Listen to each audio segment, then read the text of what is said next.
irmãos! Saúdo cada um de vocês com a graça e a paz de nosso Senhor Jesus Cristo, amém? Meu nome é Miriam Anita e eu estou aqui para estudar com os irmãos um texto escrito pelo irmão Nicholas Eller. Ele escreveu um texto chamado Alegria em Meio a Lutas. E esse texto foi escrito para o Manancial, que é um devocional diário baseado na Bíblia, que é a Palavra de Deus, e é produzido pela União Feminina Missionária Batista do Brasil. O objetivo do Manancial é inspirar, exortar e edificar a nossa vida espiritual. Como eu não contribuí em nada para que o irmão Nicholas Eller escrevesse esse texto, o que eu vou fazer? Vou ler com os irmãos e contar aquilo que eu entendi, tá bom? Então ficou bem claro, né? Não sou teóloga, não sou missionária, não sou pastora, não sou nada disso. Eu sou uma irmã em Cristo que, como vocês, aprecia a leitura da palavra. Então é por isso que agora nós vamos orar e pedir ao Senhor que nos conceda, né, direcionamento, entendimento, para que a gente possa realmente ouvir o que Ele tem para nos dizer e colocar em prática. Pai querido, nós pedimos que realmente a Tua palavra entre no nosso coração e nos esclareça. Perdoa, Senhor, quando somos relapsos e não colocamos em prática aquilo que o Senhor tem nos ensinado todos os dias. Tem misericórdia de nós. Pedimos isso em nome de Jesus Cristo. Amém. Bom, irmãos, pega lá a sua Bíblia, que a gente vai ler bastante versículos, tá bom? Nós vamos ler Atos 16, do versículo 16 até o 40. Vamos lá? Coragem aí, irmãos! A gente vai falar de quando Paulo e Silas estavam na prisão. Vocês se lembram disso, né? Paulo e Silas, eles estavam pregando, né? E acabaram indo preso. E aí, nós vamos ler assim, ó. Certo dia, enquanto íamos ao lugar de oração, veio ao nosso encontro uma escrava, possuída por um espírito pelo qual ela predizia o futuro. Com suas adivinhações, ganhava muito dinheiro para os seus senhores. Ela seguia Paulo e a nós, gritando: esses homens são servos de Deus Altíssimo e vieram anunciar como vocês podem ser salvos. Isso continuou por vários dias, até que Paulo, indignado, se voltou e disse ao espírito dentro da jovem: eu ordeno, em nome de Jesus Cristo, que saia dela. E no mesmo instante, o espírito a deixou. Quando os senhores da escrava viram que suas expectativas de lucro tinham sido frustradas, agarraram Paulo e Silas e os arrastaram à presença das autoridades na praça do mercado. Estes judeus estão tumultuando a cidade, gritaram para os magistrados. Eles ensinam costumes que nós, romanos, não podemos seguir, pois contrariam nossas leis. Logo, uma multidão revoltada se juntou contra Paulo e Silas, e os magistrados ordenaram que os dois fossem despidos e açoitados com varas. Depois de serem severamente açoitados, foram lançados na prisão. O carcereiro recebeu ordem para não os deixar escapar. Por isso, os colocou no cárcere interno, prendendo-lhes os pés no tronco. Por volta da meia-noite, Paulo e Silas oravam e cantavam hinos a Deus. E os outros presos ouviam. De repente, houve um forte terremoto e até os alicerces da prisão foram sacudidos. No mesmo instante, todas as portas se abriram e as correntes de todos os presos se soltaram. Quando o carcereiro acordou, viu as portas da prisão escancaradas, imaginando que os prisioneiros haviam escapado, puxou a espada para se matar. Paulo, porém, gritou: não se mate, estamos todos aqui. O carcereiro mandou que trouxessem luz e correu até o cárcere, onde se prostrou, tremendo de medo, diante de Paulo e Silas. Então, ele os levou para fora e perguntou: senhores, Que devo fazer para ser salvo? E eles responderam: creiam no Senhor Jesus, você e sua família serão salvos. Então, pregaram a palavra do Senhor a ele e a toda a sua família. Mesmo sendo tarde da noite, o carcereiro cuidou deles e lavou suas feridas.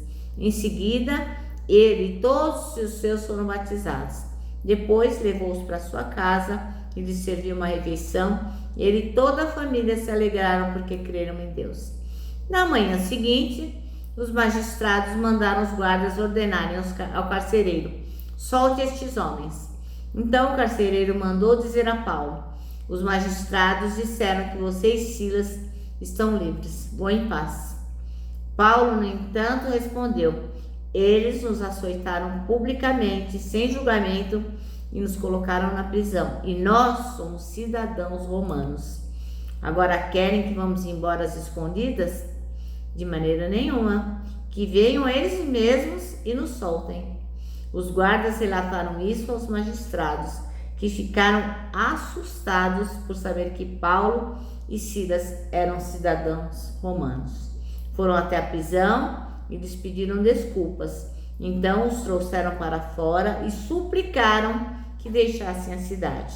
Quando Paulo e Silas saíram da prisão, voltaram à casa de Lídia. Ali se encontraram com os irmãos e os encorajaram mais uma vez. Depois partiram. É maravilhosa essa história, né, irmãos? Uma história de confiança no Senhor. Bom, o nosso texto chama-se Alegria em meio às lutas.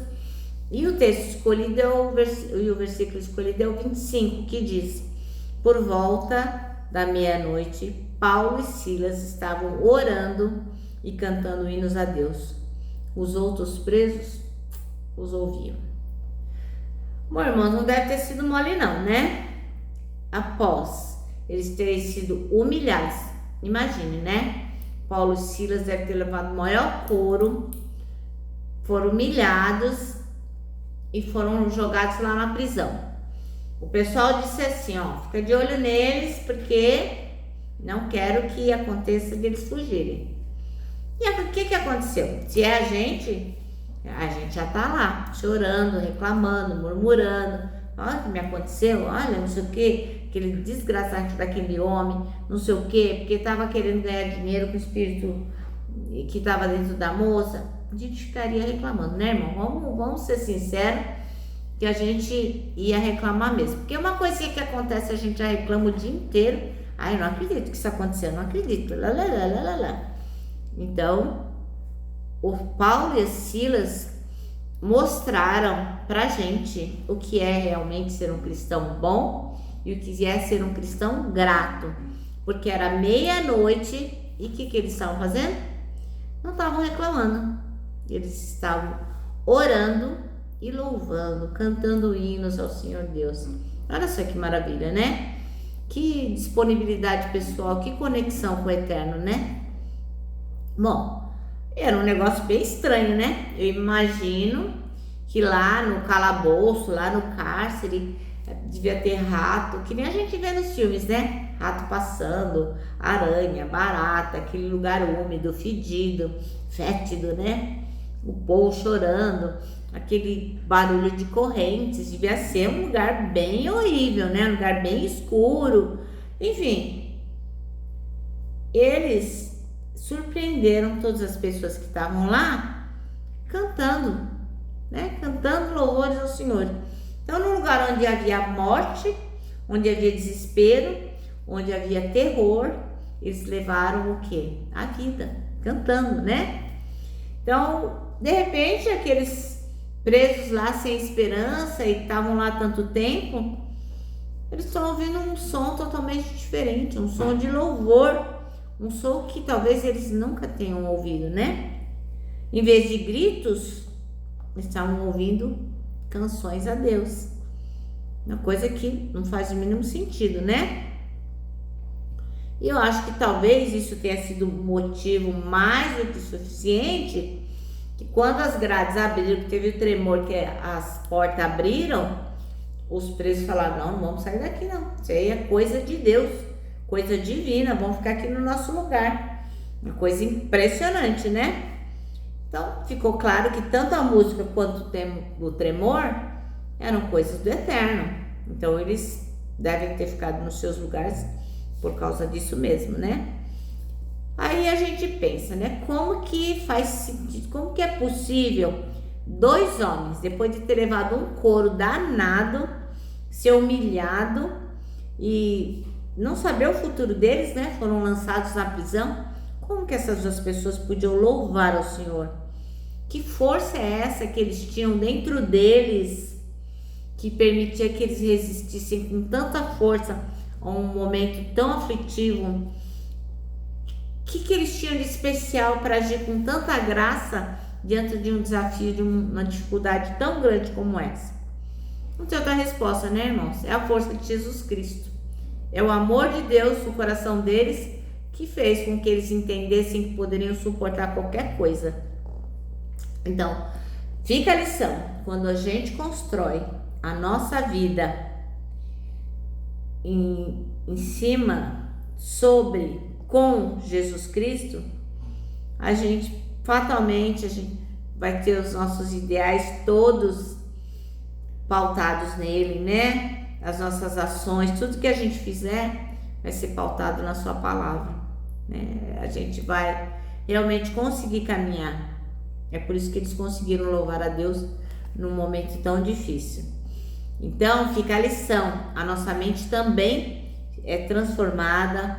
A gente também se torna uma pessoa forte, inabalável, bem edificada, se a gente, na tribulação, ficar firme sobre a rocha que é Jesus Cristo.